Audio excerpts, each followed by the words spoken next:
Eh bien yo les potes, c'est qui? J'espère que tout le monde va bien. En tout cas moi ça va nickel. Donc aujourd'hui on va apprendre à installer Kali Linux sur un Raspberry Pi. Donc moi c'est le modèle 4. Du coup moi j'ai un petit boîtier noir, hein. Voilà voilà. Donc du coup ça marchera également pour les autres versions du Raspberry Pi. Donc là dans un premier temps je branche mon petit adaptateur. Bon le voilà branché. Bon moi il est plein évidemment parce que j'ai fait le test juste avant. Pour cette vidéo vous aurez besoin de un Raspberry Pi, un clavier, une souris pour commenter le Raspberry Pi, un câble RJ45 si vous voulez mettre la connexion par câble, ou alors vous pouvez mettre un Wi-Fi et là vous aurez besoin de câble. Un écran également pour avoir le retour vidéo de votre Raspberry Pi, le câble d'alim de votre Raspberry Pi, une carte micro SD avec son adaptateur si jamais vous n'avez pas de port pour les cartes micro SD sur votre PC. Vous aurez besoin également de SD formateur qui va permettre de formater la carte SD.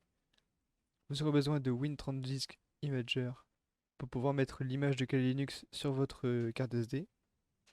Ensuite, vous aurez besoin du fichier image de Kali Linux qui sera en format d'archive. Donc il vous faudra WinRAR pour décompresser le fichier. Il y aura tout ce qu'il faut inscription, que ce soit le lien de téléchargement pour le logiciel ou le lien de téléchargement pour l'image de Kali Linux. Dans un premier temps, on aura besoin du logiciel SD Card Formateur. Donc je préfère passer par un logiciel parce que ça formate un peu mieux que le système Windows. Donc là, on sélectionne le volume. Donc nous, on voit bien que c'est E-boot.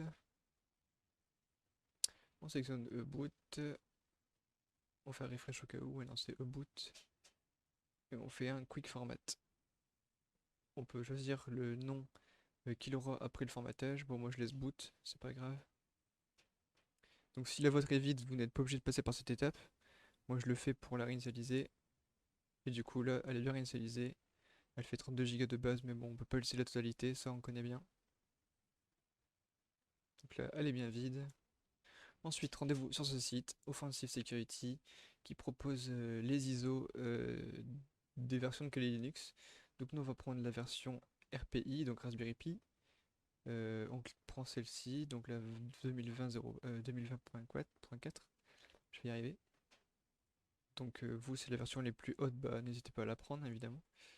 Donc voilà, on clique là-dessus, image.xz.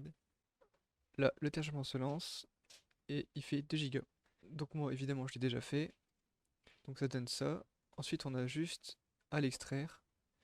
Donc moi, j'utilise WinRAR pour pouvoir extraire l'archive. Donc là, on a un fichier image de Kali Linux pour le Raspberry Pi.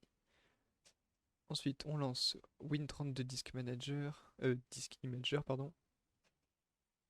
On sélectionne le E qui est notre carte SD. On choisit le fichier image en faisant parcourir s'il va bien. On choisit notre Kali Linux sur notre bureau, le fichier image, ouvrir. Ensuite, on laisse comme ça et on fait écrire.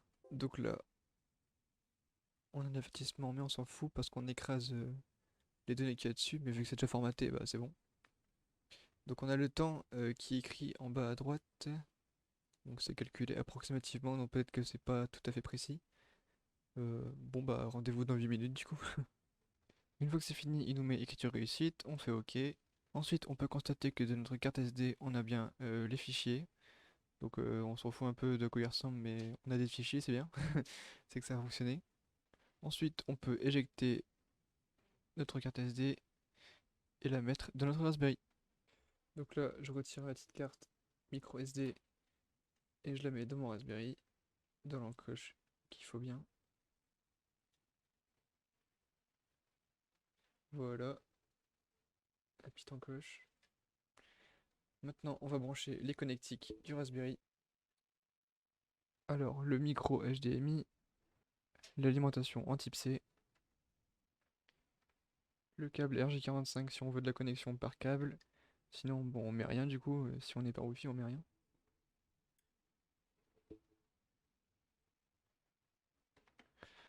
Ensuite, les deux USB pour le clavier souris.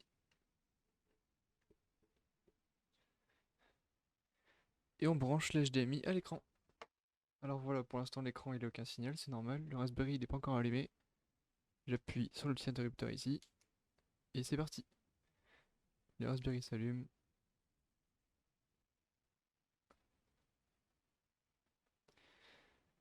Petite image colorée. Là on a déjà les logos Kali Linux avec les Raspberry, donc c'est bon signe. Bon, si vous voyez quelques fails dans les messages, c'est normal.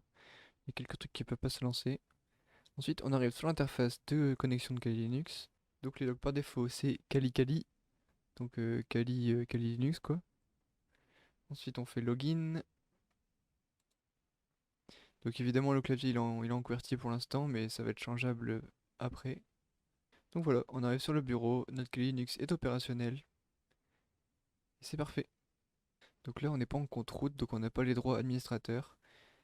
Si jamais vous voulez avoir le compte route, n'hésitez pas à aller voir ma vidéo pour reset le mot de passe du compte route. Donc là c'est marqué que je suis par câble, mais sinon je peux me connecter en Wi-Fi grâce au Raspberry. On a bien accès à toutes les applications permettant le pentesting, le hacking, etc. etc. Donc voilà, le tuto se termine ici. J'espère qu'il vous aura plu en tout cas. Si vous avez des questions, n'hésitez pas à le dire en commentaire. Je me ferai un plaisir de vous aider. Si vous avez des idées de vidéos, n'hésitez pas à me le dire en commentaire également. Si la vidéo a fonctionné et vous a plu, n'hésitez pas à la liker et à vous abonner si ce n'est pas déjà fait. Et moi je vous dis ciao ciao pour la prochaine vidéo. Salut! Stay at the back of your mind. We're saying it all for him. Don't get me wrong, but I'm done with